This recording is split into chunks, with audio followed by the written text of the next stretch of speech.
السلام علیکم۔ جیسا کہ آج عید الاضحیٰ کا مبارک دن ہے، میری طرف سے آپ کو، آپ کے گھر والوں کو، آپ کے دوستوں کو، اہل و عیال کو، سب کو عید کی خوشیاں بہت بہت مبارک ہوں۔ جیسا کہ سلسلہ چل رہا ہے بچوں کی سیریز، کوشش کریں ہماری جو پوسٹ آتی ہے آپ تک اس کو آگے شیئر کیا کریں، ریپوسٹ کیا کریں، کمنٹ اور لائک بھی کیا کریں۔ آج کا موضوع ہے بدلہ۔ اقبال 10ویں کلاس میں میرا ہم جماعت تھا۔ وہ بہت ذہین اور غیرت مند لڑکا تھا۔ اس کی پڑھائی اور گزر اوقات کا ذریعہ صرف ٹیوشن تھا۔ وہ صبح کو پڑھتا، شام کو پڑھاتا اور رات کو نوٹس وغیرہ تیار کرتا تھا۔ وہ ہمیشہ اپنے دوستوں کے ساتھ خوش و خرم رہتا۔ اس کی اچھی طبیعت والے رہن سہن سے کبھی کسی نے یہ محسوس نہیں کیا کہ وہ یتیم اور ایک بے سہارا لڑکا ہے۔ اقبال خود بھی ان باتوں کی طرف توجہ نہیں دیتا تھا اور اپنا ہر دن جدوجہد میں گزارتا تھا۔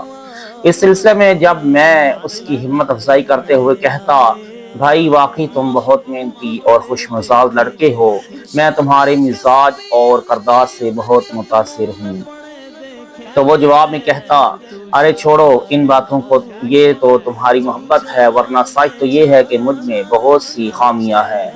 ٹائیفائڈ کی وجہ سے میں اسکول نہیں جا رہا تھا۔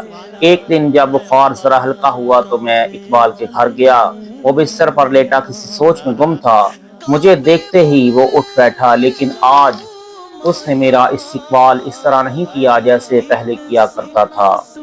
اس کا چہرہ مرجھایا ہوا تھا۔ اس کی صورت دیکھ کر میں پوچھ ہی بیٹھا، کیا ہوا اقبال، آج تم اتنے اداس کیوں ہو؟ کچھ نہیں رئیس بھائی، اس نے مسکراتے ہوئے جواب دیا۔ نہیں کوئی بات ضرور ہے، بتاؤ نا کیا بات ہے؟ میرے اصرار پر وہ بولا، رئیس بھائی تم سے کیا چھپانا، تم تو میری زندگی کے ایک ایک ورق سے واقف ہو۔ میں بہت پریشان ہوں، کوئی کام ہو تو دلواؤ، اگر ٹیوشن مل جائے تو اچھا ہے۔ اچھا اس بارے میں تمہیں شام کو بتاؤں گا۔ میرے ایک دوست عاصم کو اپنے بھائی کے بچوں کے لیے ٹیوٹر کی ضرورت ہے، میں ان سے بات کروں گا۔ لیکن تمہارے پاس تو ٹیوشن تھی، یہ اچانک پریشانی کیسے آ گئی؟ میں نے پوچھا۔ بھائی ٹیوشنز تو اب بھی ہیں، مگر 2 ٹیوشن کم ہو گئے ہیں۔ پچھلے ہفتے بخار کی وجہ سے میں 1 ہفتے تک ٹیوشن کرنے نہیں جا سکا۔ اس دوران غنی نے زاہد بھائی اور نفیس بھائی کو اپنی جھوٹی پریشانی سنا کر میرے 2 ٹیوشنز پر قبضہ کر لیا ہے، بس وہی رقم کم پڑ گئی ہے، اقبال نے مجھے بتایا، اور میں اسے تسلی دے کر گھر آ گیا۔ شام کو میں عاصم کے پاس گیا اور کہا کہ عاصم تم ایک دن کہہ رہے تھے کہ تمہارے بھائی جان کے بچوں کے لیے ایک ٹیوٹر کی ضرورت ہے۔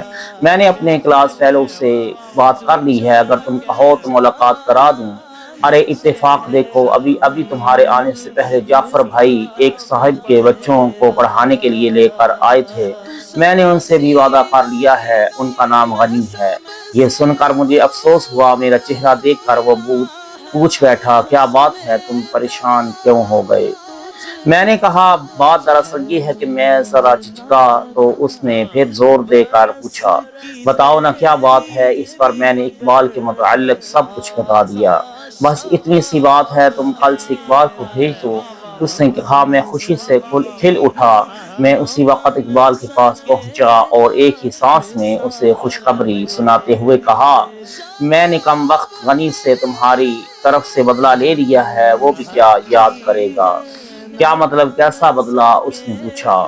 ارے بھائی، غنی نے تمہارے ٹیوشنز پر قبضہ کر لیا تھا، میں نے اس کے ٹیوشن پر قبضہ کر لیا۔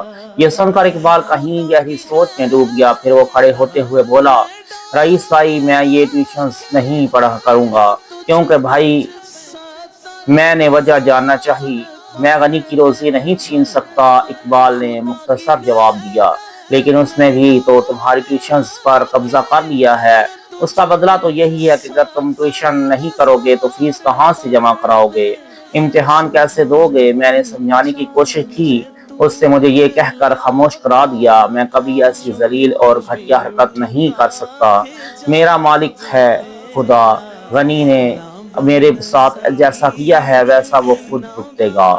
اگر بدی کا بدلہ بدی سے دیا تو پھر مزہ ہی کیا ہے؟ مزہ تو جب ہے کہ بدی کا بدلہ نیکی سے دیا جائے۔